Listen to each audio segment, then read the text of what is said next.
ఒక గ్రామంలో ఉన్నటువంటి ఒక మహిళా తల్లి, ప్రెగ్నెంట్ లేడీ, ఆవిడకి 5 లీటర్ల పాలు ఇస్తే ఆవిడకి పౌష్టికాహారం ఇస్తుందని మోడీ గారు వచ్చిన తర్వాత ఒక గ్రామంలో ఉన్నటువంటి మహిళ గురించి ఆలోచించేటువంటి పరిస్థితి మోడీ గారు.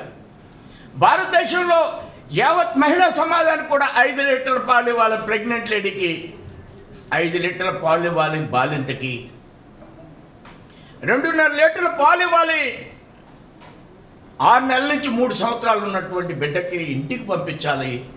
ఇది మోడీ గారి యొక్క సంకల్పం. ఇది మోడీ గారి యొక్క వికసిత భారత్.